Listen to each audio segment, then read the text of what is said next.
Shalom, apa kabar jemaat yang Tuhan kasihi?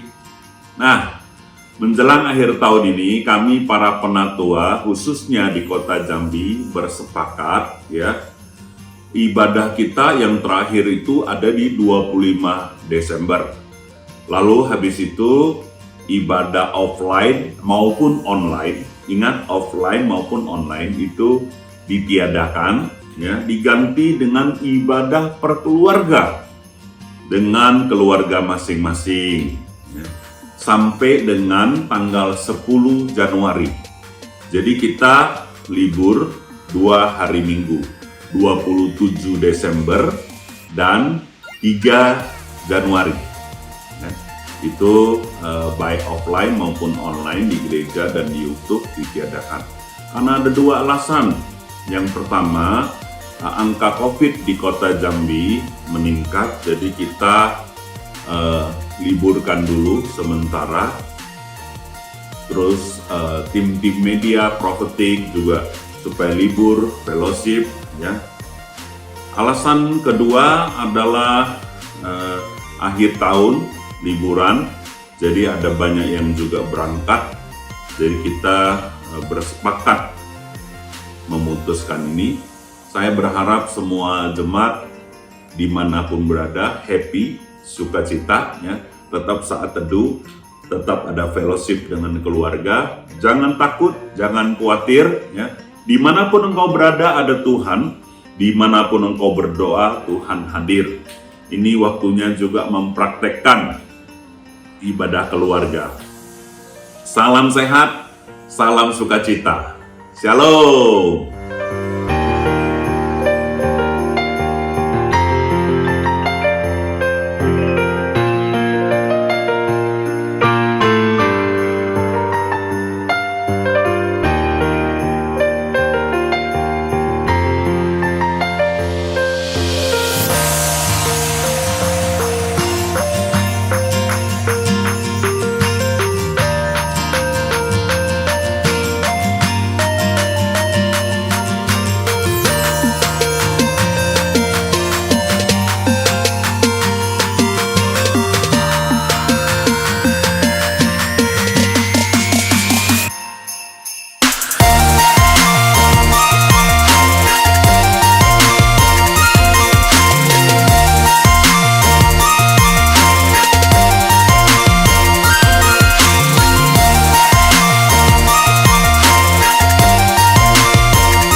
Mari kita satukan hati. Kita percaya bahwa Tuhan ada di tengah-tengah kita. Kita tahu Tuhan selalu menyertai hidup kita. Kita selalu memerlukan Dia. Dia adalah penolong kita, juru selamat kita. Dia adalah kekuatan dalam hidup kita. Oleh karena itu, kita mau sehati, kita mau beribadah kepadanya. Biarlah ibadah ini boleh berkenan di hati Tuhan. Mari kita siapkan hati, kita mau naikkan satu pujian. Kami perlu Kau Tuhan. Terima kasih Tuhan Yesus. Anugerah-Mu sungguh luar biasa bagi kami Tuhan. Ini setiap kami Tuhan. Kami mau naikkan pujian bagi-Mu. Yang selaras dengan hati-Mu. Yang sesuai dengan kehendak-Mu.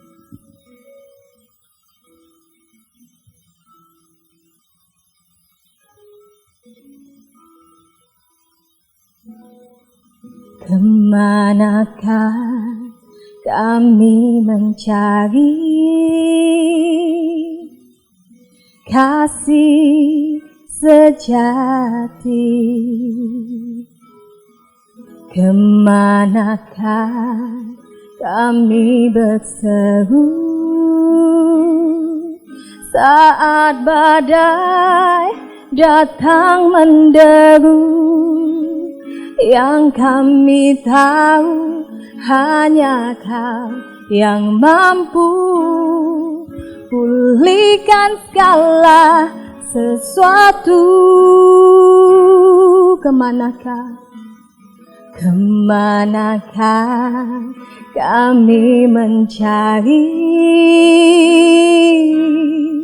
kasih sejati?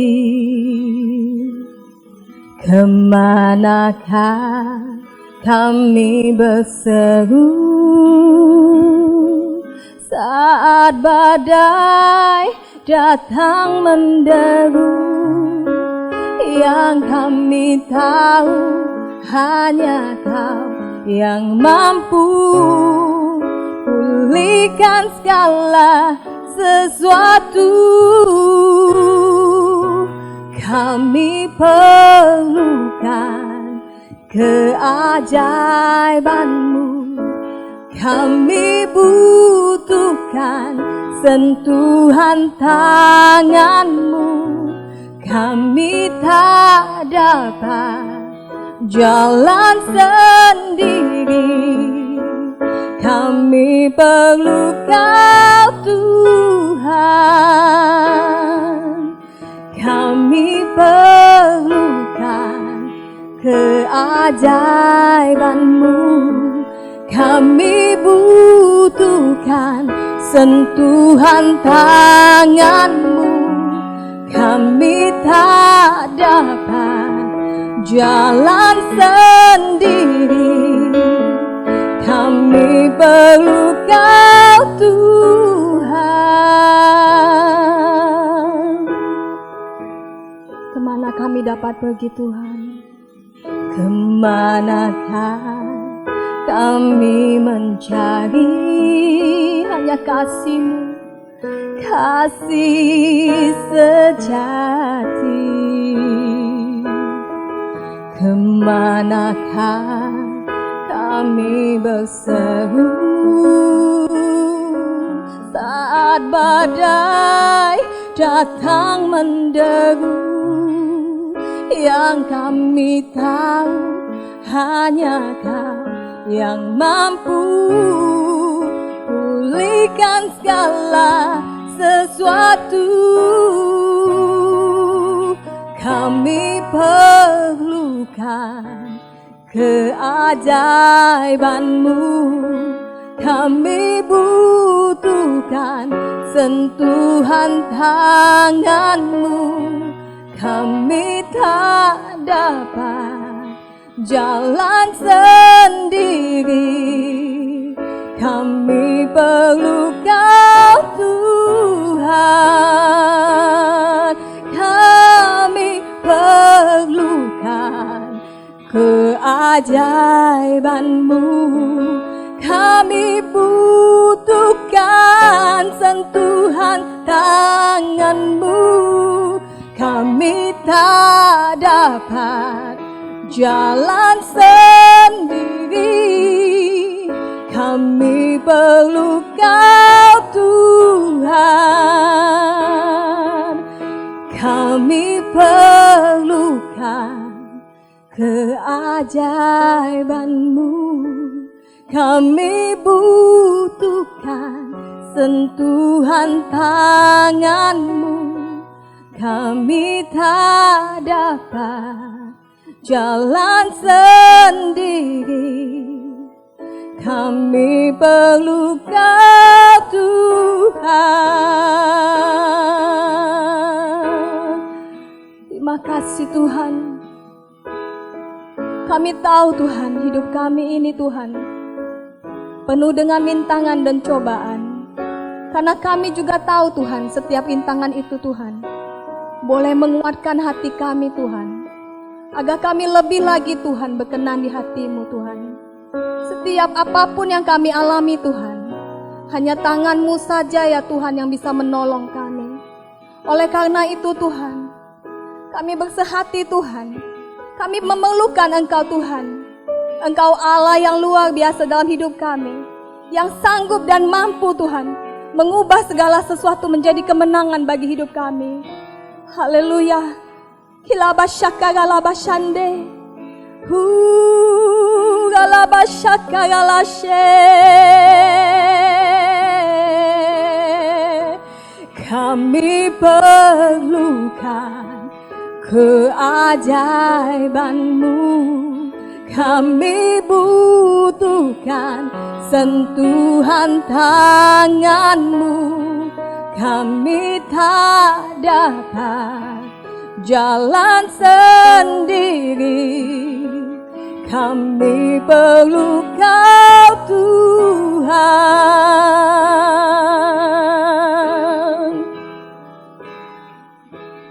Kami perlukan keajaiban-Mu.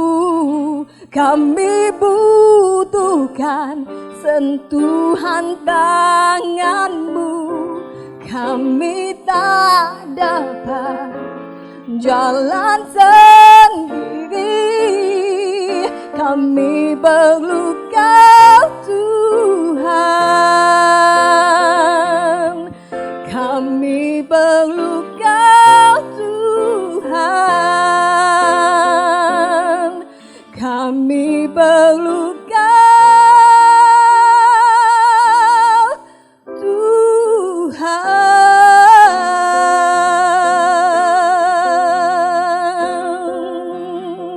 Ola bashaka gala bashande, hila bakka gala bashande. Hallelujah. Oh, hallelujah. Kami bersyukur. Terima kasih Tuhan. Karena keajaiban-Mu, Kau rancangkan kami Tuhan. Segalanya yang terbaik. Oh, kami kuat karena Engkau Tuhan. Halabashaka galabashande. Hallelujah.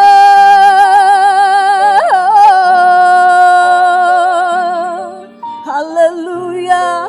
Hallelujah. Hallelujah. Terima kasih. Terima kasih Tuhan. Kami percaya Tuhan, anugerah-Mu cukup bagi kami Tuhan. Oleh karena itu Tuhan, kami tahu Tuhan, pertolongan-Mu tidak pernah terlambat dalam hidup kami Tuhan. Engkaulah yang memegang tangan kami Tuhan. Masalah boleh saja ada Tuhan. Apapun yang kami hadapi boleh saja Tuhan menghalangi kami. Namun satu Tuhan, kami tetap akan memerlukan Engkau Tuhan. Karena tidak ada satu pun yang dapat menghalangi kami Tuhan untuk datang kepadamu Tuhan. Engkau Allah yang penuh kasih. Engkau Allah yang penuh dengan kuasa yang sangat Tuhan membantu kami di saat kami mengalami kesusahan. Terima kasih Tuhan Yesus. Kami percaya Tuhan, selama kami bersama Engkau Tuhan, ada kemenangan-kemenangan yang terjadi. Terima kasih Tuhan. Hanya di dalam nama Yesus kami berdoa, kami mengucap syukur, dan kami mau lebih lagi menaikkan, memuji Engkau dengan sorak-sorai kemenangan. Dalam nama Yesus, kita semua yang percaya katakan, amin. Mari Bapak Ibu Saudara, kita bangkit berdiri, kita mau memuji Tuhan lebih lagi. Kita tahu Dia Allah yang luar biasa, Allah yang sungguh baik dalam hidup kita. Oleh karena itu, di siang hari ini, kita mau angkat pujian, mengatakan pada Dia bahwa Dia Tuhan Allah yang baik. Mari tepuk tangan buat Allah kita.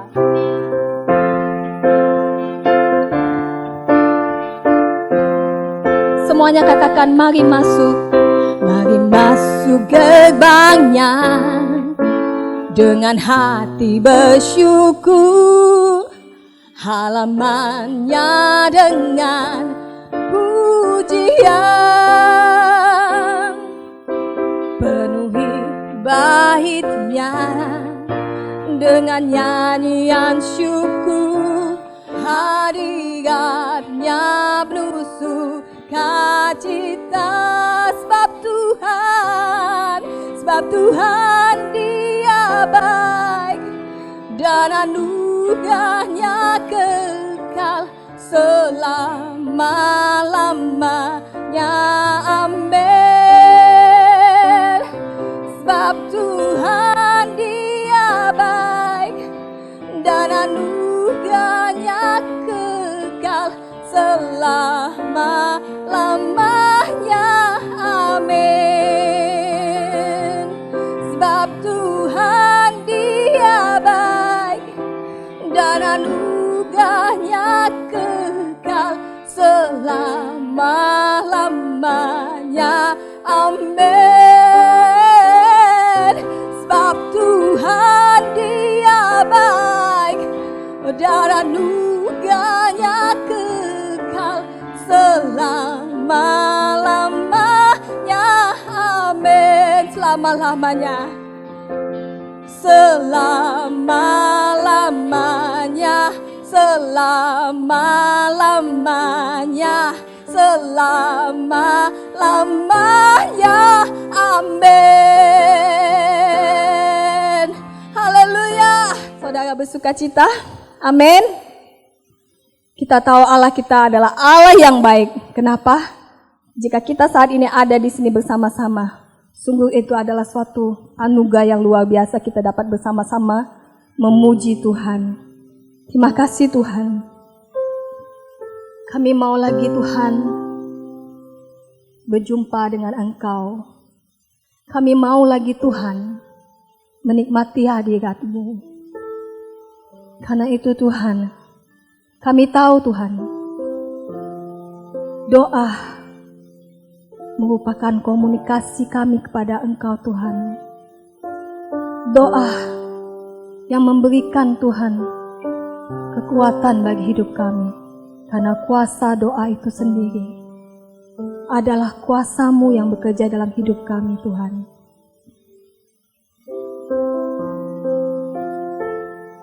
Meski keadaan Tuhan tidak menentu, kami percaya Tuhan, doa ini Tuhan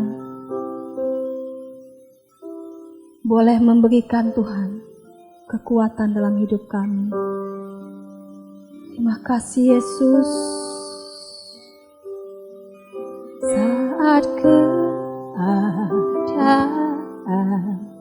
sekelilingku ada di luar kemampuanku, ku berdiam diri mencari-Mu. Doa mengubah segala sesuatu. Saat kenyataan di depanku mengecewakan perasaanku, ku menutup mata mencari-Mu, sebab doa mengubah segala sesuatu. Doa orang benar bila didoakan dengan yakin besar kuasa-Nya, dan tiap doa yang lahir dari iman berkuasa menyelamatkan. Seperti mata air di tangan-Mu mengalir kemanapun Kau mau. Tiada yang mustahil di mata-Mu. Doa mengubah segala sesuatu. Tuhan, ku percaya kuasa-Mu sempurna. Saat ku berdoa, Kuasa-Mu bekerja, Tuhan ku percaya, Tuhan ku percaya. Kuasa-Mu sempurna saat ku berdoa. Kuasa-Mu bekerja saat ku berdoa. Kuasa-Mu bekerja saat ku berdoa. Kuasa-Mu bekerja. Terima kasih Yesus. Terima kasih Tuhan. Kuasa-Mu Tuhan memenuhi hidup kami Tuhan. Saat kami mengangkat tangan kami Tuhan, Engkau turun tangan atas setiap hidup kami Yesus. Alabashikiri alabashande.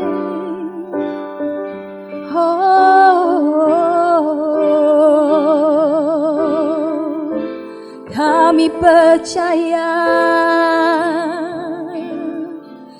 kami percaya, Kuasa-Mu bekerja. Kami percaya,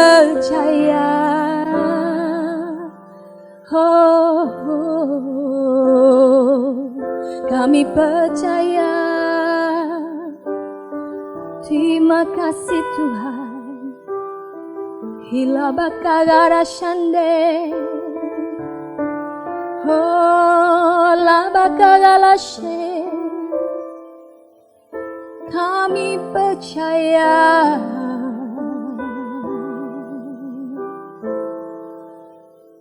sungguh Engkau Allah yang luar biasa Tuhan. Bahkan sampai kata-kata pun Tuhan kami tak dapat mengatakannya Tuhan. Oleh karena Engkaulah ya Yesus, ya Yesus Tuhan, kami boleh Tuhan menerima anugerah dan keselamatan. Kami boleh hidup dalam kasih karunia-Mu Tuhan. Hilabakaralabashande, hilabashikiralabashe. Kita katakan sama-sama, Tuhan ku percaya.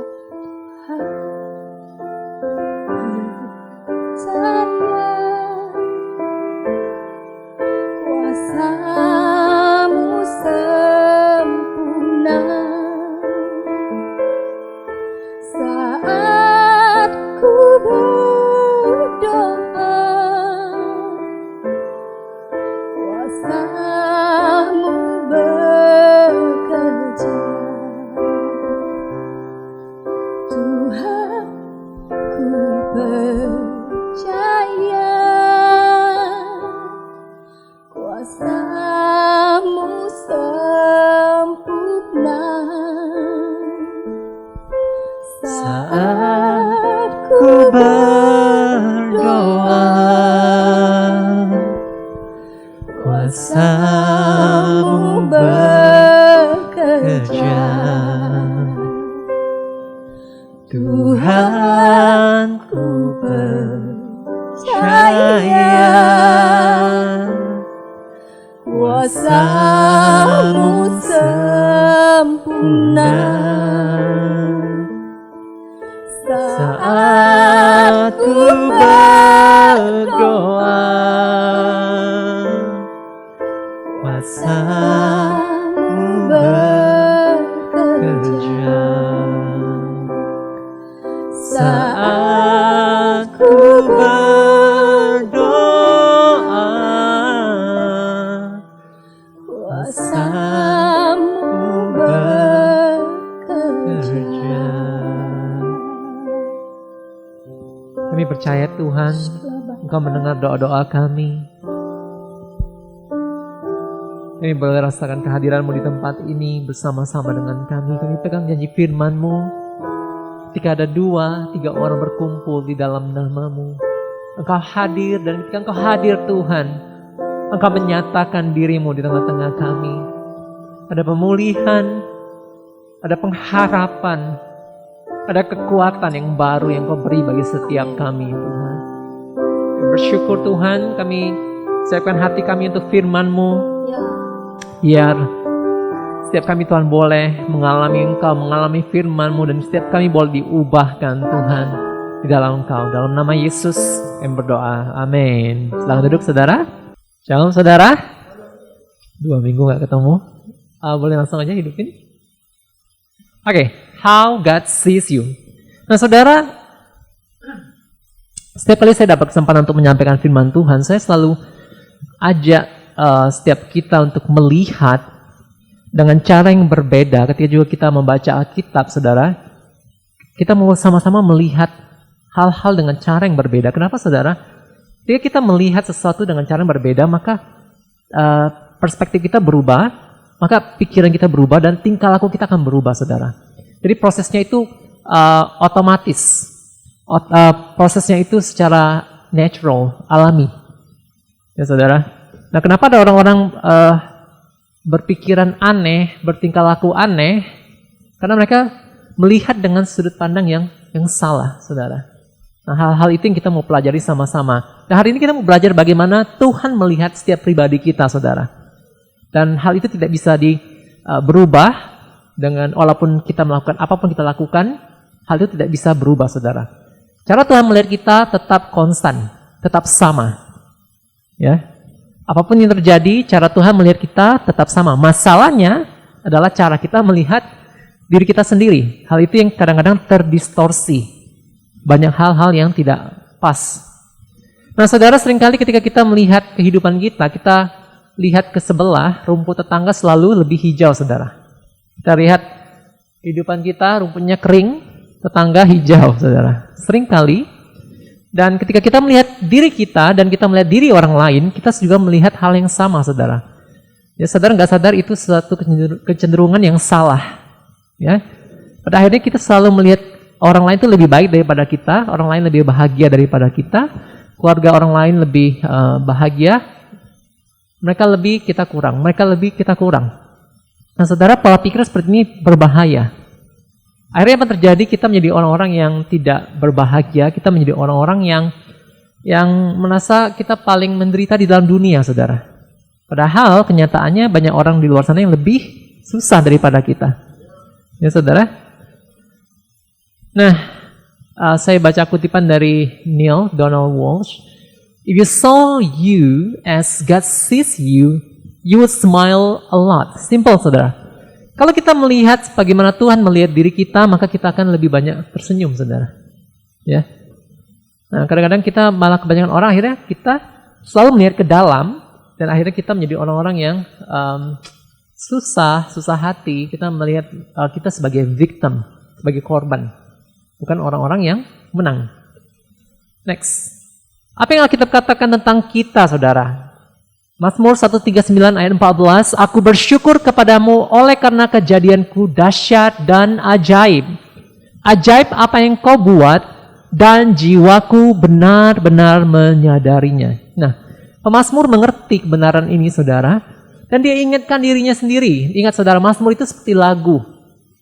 Ya, jadi kita perlu mengingatkan diri kita bahwasanya kejadian kita itu dahsyat dan ajaib. Ya, itu luar biasa terjadi, tapi yang penting adalah di sini, saudara. Ajaib apa yang kau buat, iya itu ajaib, tapi yang penting adalah jiwaku benar-benar menyadarinya. Nah, masalahnya kadang-kadang kita tidak menyadarinya, saudara. Di ayat Alkitab yang terbuka, saudara, ini juga bagus sekali. Ya, ini lebih mendekati ke versi bahasa Inggrisnya, saya bandingkan. Aku hendak mengucap syukur kepadamu karena aku dibuat dengan dahsyat dan ajaib. Ya, kalau kita juga belajar dari biologi, saudara, kita ngerti betapa luar biasanya masa-masa apa sih bahasa Indonesianya? Ya, bukan itu. Apa sih ya? Ya pokoknya proses itulah, saudara ngerti ya. Nah jadi proses itu tuh luar biasa ketika ada fusi penyatuan itu dari gamet. Sudah deh, lupa deh itu. Iya benar ya. Nah proses itu luar biasa sekali saudara. Kalau kita baca luar biasa. Ya, makanya ini benar-benar dibuktikan oleh sains. Ya, kalau kita belajar di sekolah dulu, ya, pelajaran kesukaan yang cowok-cowok. Nah, ajaib pekerjaan-pekerjaanmu dan jiwaku sungguh-sungguh mengetahuinya, saudara. Engkau mengetahui kalau aku duduk atau berdiri, engkau mengerti pikiranku dari jauh. Nah, saudara, Tuhan tahu kita duduk atau berdiri, saudara. Nah, saat ini kita sedang duduk di sini, Tuhan tahu. Ya, di ayat firman Tuhan yang lain dikatakan seperti ini, rambutmu pun dihitung Tuhan. Ya, artinya, saudara, kalau rambut kita jatuh satu, Tuhan tahu itu berkurang satu, saudara. Sisanya berapa? Tuhan tahu. Dan kalau Tuhan ngomong, itu nggak dibesar-besarkan. Ya, kalau Alkitab ngomong tentang sesuatu tentang kita yang Tuhan katakan, itu nggak dibesar-besarkan, saudara. Kalau Tuhan katakan dia menghitung rambut kita, itu artinya dia menghitung rambut kita, saudara. Bukan kiasan, ya, bukan. Betapa luar biasanya kita, saudara. Nah, saudara, masalahnya seperti ini.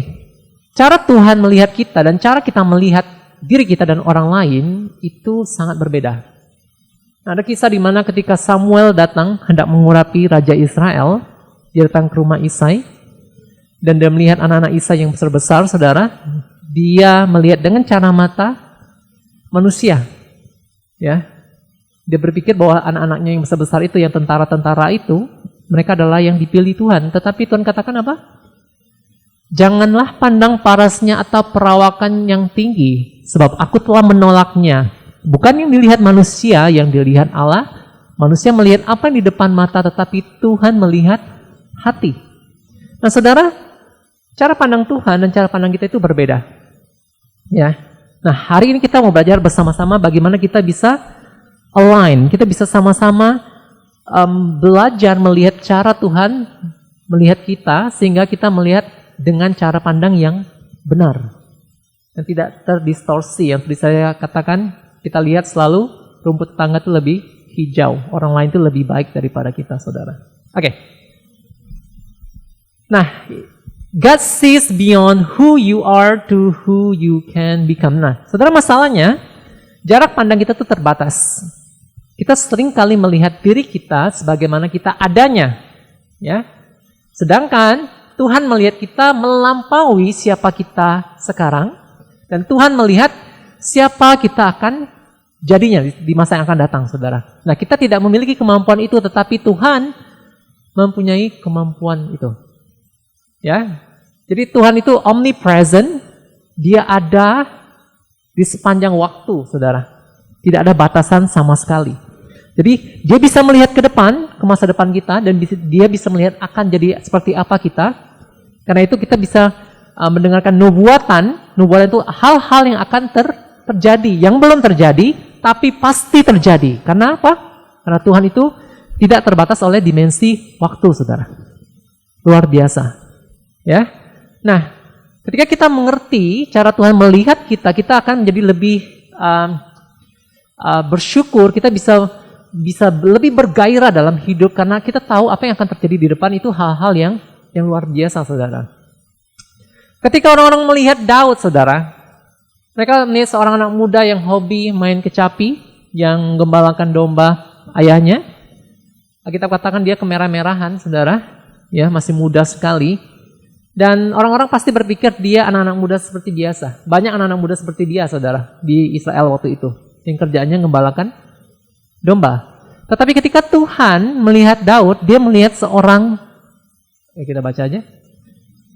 Ketiga, anak Isai yang besar-besar, yang tadi sudah saya katakan, telah pergi berperang mengikuti Saul. Nama ketiga anaknya yang pergi berperang itu ialah Eliab, anak sulung. Anak yang kedua ialah Aminadab. Dan anak yang ketiga adalah Syama. Daudlah yang bungsu, jadi ketiga anak yang besar-besar itu pergi mengikuti Saul. Jadi mereka tuh sudah jadi tentara, Sedangkan Daud itu adalah yang bungsu. Nah saudara, kalau anak bungsu itu biasa apa? Anak bawang. Bukan anak bawang ya. Tapi biasanya yang besar-besar itu lebih hebat saudara. Lebih kuat. Kadang-kadang juga lebih bertanggung jawab. Karena yang besar-besar biasa harus mengurus adik-adiknya. Ya. Yang paling kecil seperti saya. Ya. Biasanya paling manja. Paling malas. Ya. Paling bandel. Jelek-jelek. Oke. Nah, Samuel waktu itu melihat ya Daud itu kecil, enggak masuk hitungan. Tapi Tuhan lihat, saudara. Ya, tetapi Daud selalu pulang daripada Saul untuk mengembalakan domba ayahnya di Bethlehem. Ya, kayak gitulah kehidupan seorang gembala. Bisa jadi apa sih gembala? Nggak bisa jadi apa-apa mungkin. Tetapi Tuhan melihat dia, suatu saat dia menjadi apa, saudara?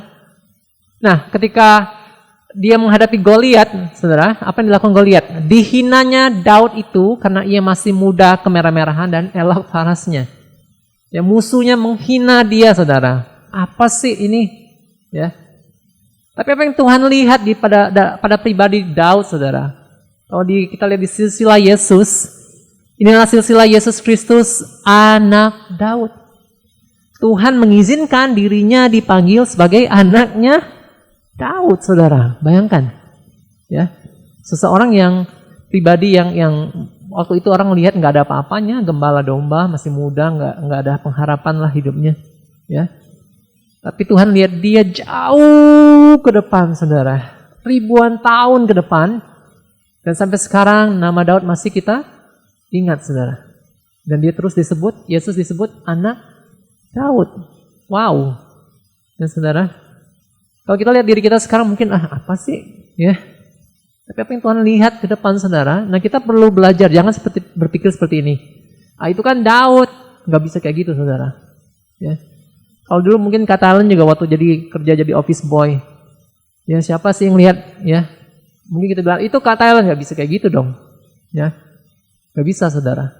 Ya, setiap kita tuh punya sesuatu yang Tuhan sudah berikan kepada kita masing-masing. Sesuatu yang besar yang menantikan kita, saudara. Nah, kita perlu merubah pola pikir kita seperti itu supaya hati kita besar, supaya kita menghadapi kehidupan itu dengan semangat, saudara.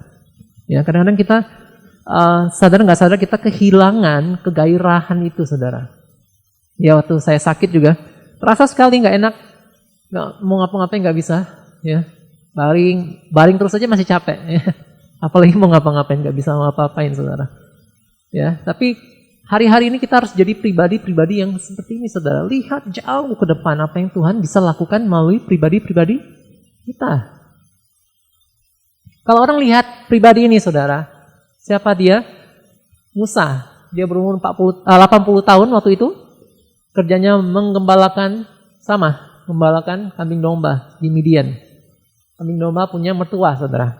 Jadi dia ada di bawah ketiak mertua, enggak? Nah, saudara, jadi kalau orang lihat waktu itu mungkin nggak ada pengharapan, saudara. Ya, calon pangeran Mesir, saudara. Kalau filmnya The Prince of Egypt, ya, harusnya dia menjadi pribadi yang luar biasa, tapi akhirnya hidupnya madesu, saudara. Masa depan suram. 80 tahun, cuman gembalakan domba. Kalau Daud masih mending ya, masih 17 tahun, 18 tahun gembalakan domba. Ini sudah 80 tahun, saudara. Lebih nggak ada harapan lagi, saudara. Apa yang terjadi, saudara? Kalau orang berpikir dia ini sudah waktunya pensiun, Tuhan lihat apa? Ini waktunya mulai bekerja. Wow. Ya. Nah, pada waktu ia berumur 40 tahun, timbullah keinginan dalam hatinya untuk mengunjungi saudara-saudaranya, yaitu orang Israel. Nah, waktu itu dia masih pangeran. Ketika itu ia melihat seorang dianiaya oleh seorang Mesir, lalu ia menolong dan membela orang itu dengan membunuh orang Mesir itu.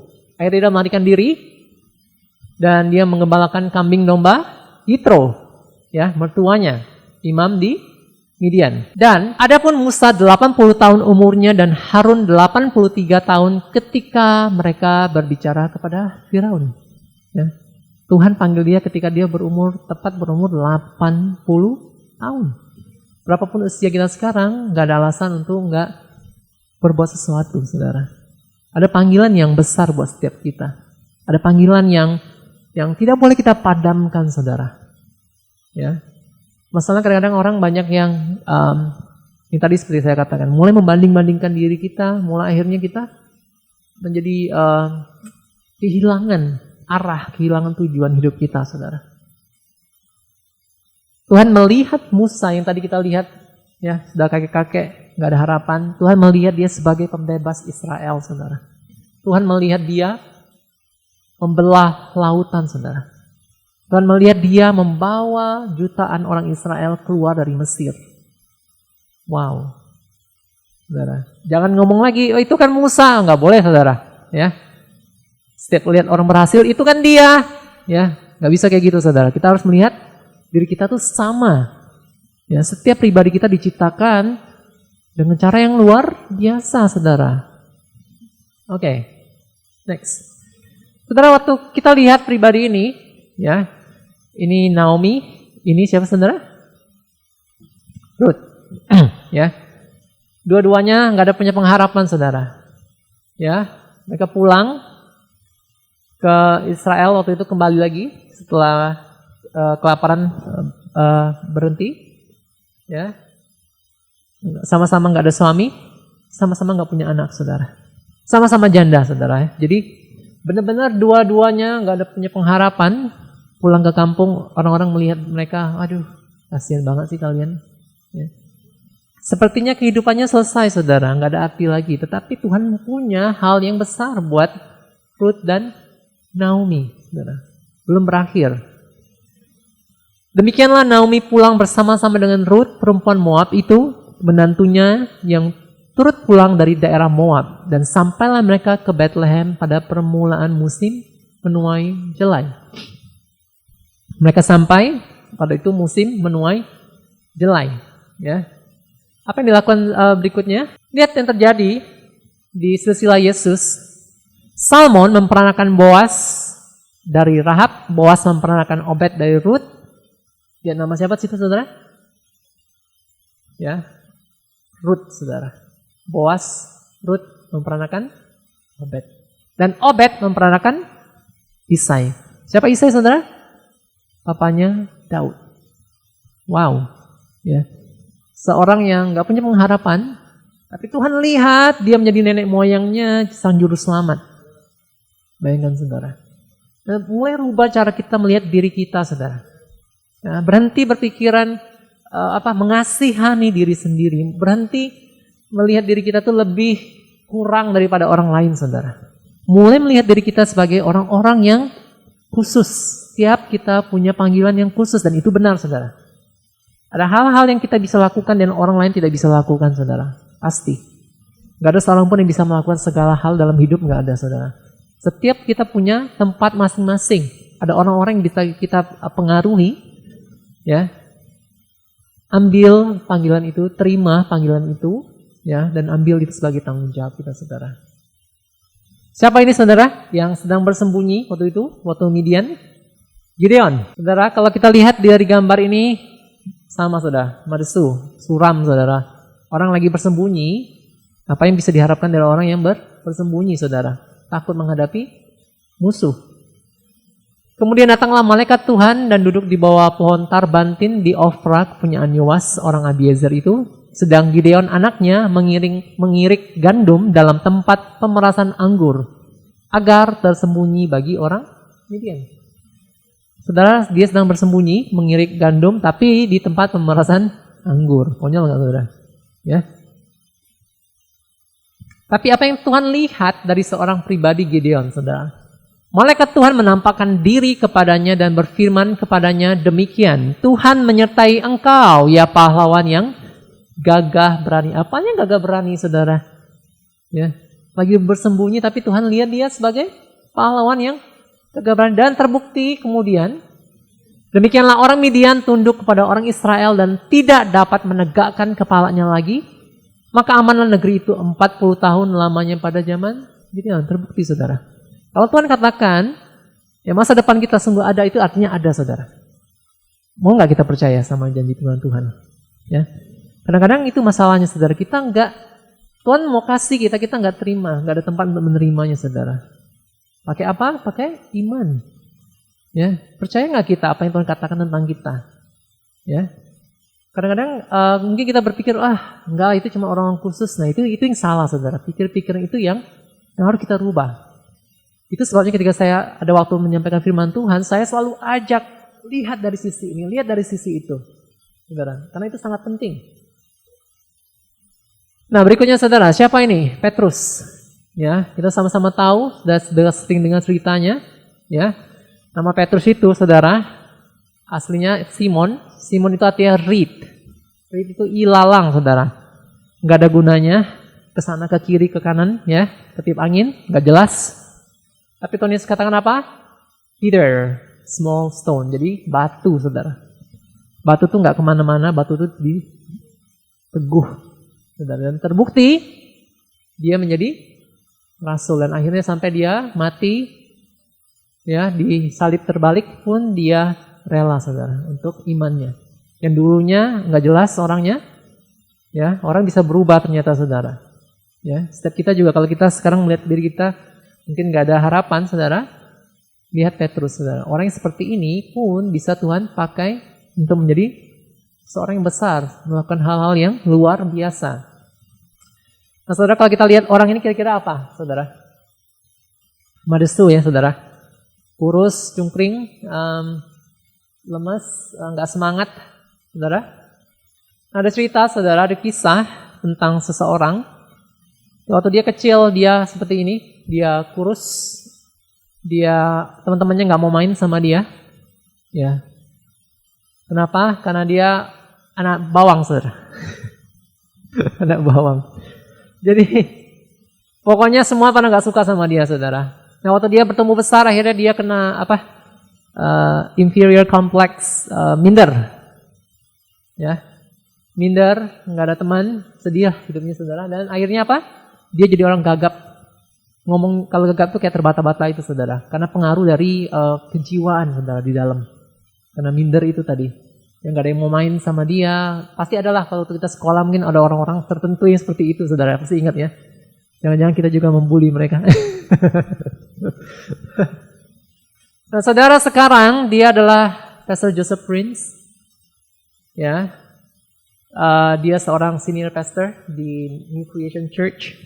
Yang ada dia menggembalakan 31.000 jemaat, saudara. Ya, dia jadi penulis buku terlaris, ada puluhan buku, ada 20 buku mungkin. Dia berkhotbah di mana-mana, saudara. Dan gerejanya, wow, oke. Mereka baru beli ini 300 juta, bukan 300 juta rupiah, oke. Kalau 300 juta rupiah nggak mahal, oke, saudara. Dolar, saudara. Ya, Singapura. Ya, jadi kurang lebih 3 triliun. Dan sebelum ini mereka udah beli satu gedung juga, 500 juta dolar, saudara. Ya, 5 triliun. Jadi, wow. Oke, lihat dalamnya, saudara. Mantap ya, saudara. Anak yang seperti tadi, cungkring tadi, saudara, bisa berubah jadi orang seperti ini. Cakep nggak, saudara? Nah, saudara, hal-hal yang saya bagikan, saya banyak belajar dari hamba Tuhan ini. Ya, banyak sekali yang saya dapatkan dari hamba Tuhan ini. Dia juga merubah perspektif saya melihat Tuhan, cara melihat hidup, ya banyak sekali. Dan Tuhan bisa melakukan hal yang luar biasa, saudara. Nah, saya mau tutup dengan kisah Rut. Kembali kita lihat Rut, saudara. Kita melihat sesuatu yang luar biasa di sini. Ya, maka ia memungut di ladang sampai petang, lalu ia mengirik yang dipungutnya itu, dan ada kira-kira seeva jelai banyaknya. Ingat tadi, waktu dia datang ke Yerusalem, itu adalah masa permulaan panen jelai. Benar, saudara? Nah, yang dia dapatkan adalah 1 eva. 1 eva itu 10 days supply of barley. Itu bisa untuk makan 10 hari, saudara. Lumayan nggak, saudara? Kerja 1 hari, bisa untuk makan 10 hari. Ya, saudara, lumayan sekali. Dia kerja keras dari pagi sampai petang itu, saudara. Dia benar-benar kerja keras, giat. Ya. Nah, saya kasih sedikit kisahnya dulu, saudara. Sama-sama kita belajar. Nah, jadi waktu itu mereka pulang ke Yerusalem dan ada 2 orang yang namanya kinsman redeemer. Kinsman redeemer itu adalah orang yang berhak menebus, atau apa sih ya istilahnya, bukan menebus ya. Jadi waktu itu di Israel ada satu tradisi di mana bukan tradisi juga dari Musa. Jadi kalau ada misalnya iparnya ya meninggal, maka dia harus menggantikan posisinya. Jadi kalau ada suami meninggal, istrinya harus menikah dengan sang adik atau sang kakak. Saudara, itu tradisinya. Oke, saya kasih sedikit di sini. Kita lompat dulu sedikit. Ulangan 25 ayat 5. Apabila orang-orang yang bersaudara tinggal bersama-sama dan seorang daripada mereka mati dengan tidak meninggalkan anak laki-laki. Syaratnya tidak meninggalkan anak laki-laki. Ya, artinya dia kehilangan nama yang akan diturunkan. Seperti orang Batak ya, bawa nama marga. Maka janganlah istri orang yang mati itu kawin dengan orang di luar lingkungan keluarganya. Saudara suaminya haruslah menghampiri dia dan mengambil dia menjadi istrinya. Dan dengan demikian melakukan kewajiban perkawinan ipar. Ya. Maka anak sulung yang nanti dilahirkan perempuan itu haruslah dianggap, jadi nanti anak sulung pria ya haruslah dianggap sebagai anak saudara yang sudah mati itu, supaya nama itu jangan terhapus dari antara orang Israel. Ya, tetapi saudara, tidak semua orang mau. Kenapa? Karena kalau dapat anak laki-lakinya banyak, kalau cuma satu, berarti namanya akan dibawa ke saudaranya yang meninggal itu, saudara. Namanya sendiri akan hilang. Resikonya besar loh, saudara. Ya kalau anak laki-lakinya 5, ya nggak masalah lah, satu nama itu. Cuma kalau satu, saudara, masalah besar. Ya. Tetapi jika orang itu tidak suka mengambil istri saudaranya, maka haruslah istri saudaranya itu pergi ke pintu gerbang menghadap para tua-tua serta berkata, iparku menolak menegakkan nama saudaranya di antara orang Israel. Ia tidak mau melakukan kewajiban perkawinan ipar dengan aku. Kemudian para tua-tua kotanya haruslah memanggil orang itu dan berbicara dengan dia. Jika ia tetap berpendirian dengan mengatakan aku tidak suka mengambil dia sebagai istri, maka haruslah istri saudaranya itu datang kepadanya di hadapan para tua-tua. Wow, serem nih saudara. Menanggalkan kasut orang itu dari kakinya, meludahi mukanya sambil menyatakan beginilah harus dilakukan kepada orang yang tidak mau membangun keturunan saudaranya. Serem ya saudara. Dan di antara orang Israel namanya haruslah disebut kaum yang kasutnya ditanggalkan orang. Jadi benar-benar dihina, saudara, habis-habisan. Ya. Nah, balik lagi. Nah, akhirnya waktu itu Ruth disuruh mertuanya datang ke Boaz. Ya, Boaz itu kinsman redeemer yang berhak menebus dia. Tetapi ada satu orang lagi yang lebih dekat, saudara. Lagi katanya berikanlah selendang. Oke, akhirnya dia datang malam-malam. Setelah Boaz habis makan dan minum dan hatinya gembira, datanglah ia untuk membaringkan diri tidur pada ujung timbunan jela itu. Kemudian datanglah perempuan itu dekat dengan diam-diam, disingkapkannya selimut dari kaki Boaz dan berbaring di situ. Ini bukan apa-apa, saudara. Ini pertanda dia mau berkata, tebuslah aku.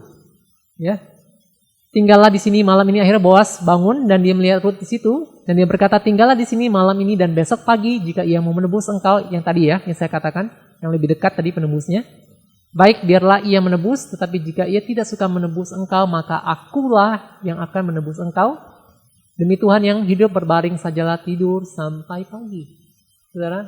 Nah, setelah itu saudara, lagi katanya, berikanlah selendang yang engkau pakai itu dan tadahkanlah itu, lalu ditadahkan selendang itu. Kemudian takarnyalah 6 takar jelai kepada selendang itu. Sesudah itu pergilah Boaz ke kota, saudara. 6 epah, 60 days supply of barley. Tadi dia kerja mati-matian, saudara. Dia dapat 1 epah. Sekarang cuma tidur, saudara. Dia dapat berapa? 6. Apa yang kita mau pelajari sama-sama hari ini, saudara? Ya, tadi dia bekerja mati-matian cuma 1 epah. Lihat, ketika kita setiap orang-orang yang tadi saya sebutkan, saudara, kalau kita lihat dengan hati-hati, Tuhan yang datang kepada mereka, Tuhan yang menyatakan diri kepada mereka, saudara. Ya, kalau kita lihat dari Daud, Samuel datang, Musa, Tuhan datang sendiri. Ya, masing-masing Petrus, Yesus, Tuhan Yesus sendiri yang datang mencari dia, saudara. Lihat apa yang terjadi, saudara. Cuman kita perlu buka diri kita, izinkan Tuhan datang. Itu tadi bagian Rut apa? Tidur. Ya, apalagi saudara?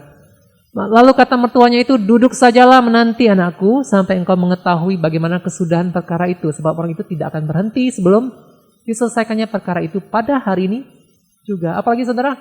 Duduk sajalah. Nah saudara, ini paling susah kita lakukan saudara. Mempercayai Tuhan. Ya. Kalau kita lihat diri kita sendiri nggak ada apa-apa saudara. Tapi ketika kita izinkan Tuhan bekerja dalam hidup kita, kita akan menjadi seperti yang Dia mau saudara. Bukan kekuatan kita, bukan kerja keras kita, tapi karena apa yang Dia lakukan bagi diri kita. Dan saya selalu mau kita belajar melihat perspektif terbalik saudara. Selama ini banyak orang melihat dari dia keluar, tapi kita mau belajar bagaimana Tuhan, dari Tuhan ke kita saudara. Ya. When you see yourself as God sees you, it can change your entire perspective on life saudara. Ketika kita melihat diri kita sebagaimana Tuhan melihat kita, itu merubah seluruh perspektif kehidupan kita. Amin saudara. Kita sama-sama belajar hari ini bagaimana Tuhan merubah hidup orang-orang yang kelihatannya tidak punya pengharapan saudara.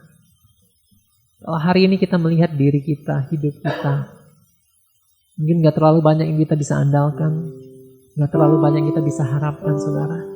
Kita mungkin juga berpikir, aku sudah tua, umurku sudah banyak, sudah gak ada waktu, gak ada kesempatan lagi untuk melakukan sesuatu. Tapi apa yang terjadi saudara ketika Tuhan datang kepada Musa? 80 tahun gak ada punya pengharapan, gembala domba. Tuhan ubahkan hidupnya saudara.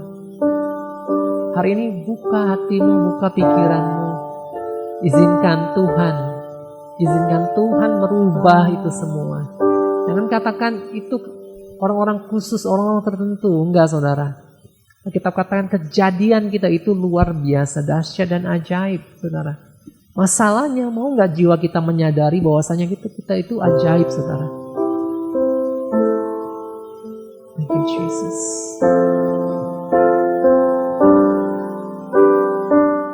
Jalanmu tak terselami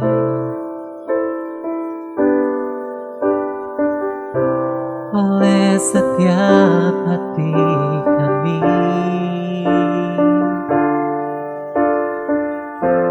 Namun satu hal ku percaya, ada rencana yang indah, tiada terduga kasih-Mu. Thank you Jesus, heran dan besar bagiku arti kehadiran-Mu dalam hidup kami, arti kehadiran-Mu selalu nyata di dalam hidupku. Penyertaan-Mu sempurna, rancangan-Mu penuh damai, aman dan sejahtera, walau di tengah badai. Ingin ku selalu bersama, rasakan keindahan arti kehadiran-Mu Tuhan. Penyertaan-Mu sempurna, rancangan-Mu penuh damai, aman dan sejahtera, walau di tengah badai. Ingin ku selalu bersama, rasakan keindahan arti kehadiran-Mu Tuhan. Saudara, hari ini saya mau kita boleh melihat diri kita dengan cara yang berbeda saudara. Lihat dirimu seperti Tuhan melihat engkau. Jangan melihat kurang dari itu. Ada panggilan yang khusus buat setiap kita saudara. Ada rencana Tuhan yang besar bagi setiap kita. Terima panggilan itu bagi setiap kita. Gak usah takut apa yang harus kita lakukan, saudara. Tuhan yang akan kasih tahu kita apa yang harus kita lakukan. Bagian kita seperti Ruth, baring, duduk, saudara. Terima dari Tuhan.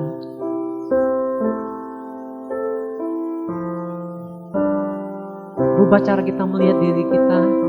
Kita akan melihat perubahan dalam kehidupan kita. Kita menjadi pribadi-pribadi yang bersemangat dalam hidup. Pribadi-pribadi tidak melihat kehidupan orang lain lebih baik daripada kami. Tapi kami melihat kehidupan kami lebih baik daripada kehidupan orang lain, Tuhan. Kami bersyukur buat waktu yang luar biasa Engkau mengajari kami. Kami bersyukur hanya dalam nama Yesus yang berdoa. Amin. Terus berkati saudara. Saya percaya setiap kita diberkati, amin. Ya, saya percaya setiap kita Tuhan punya rencana yang besar atas hidup setiap kita. Itu yang harus kita tangkap, ya. Setiap kita punya nilai yang berbeda. Saya nggak sama dengan Pak Tayalen nggak sama dengan saya. Setiap orang punya kelebihan masing-masing. Satu hal yang harus kita tangkap, Tuhan mempunyai rencana yang besar atas hidup setiap kita. Ya, saya percaya siang hari ini kita dapat sesuatu yang harus kita aplikasikan dalam kehidupan kita sehari-hari. Amin. Mari kita akan akhiri ibadah kita siang hari ini. Saya undang kita semua untuk bangkit berdiri. Haleluya, haleluya.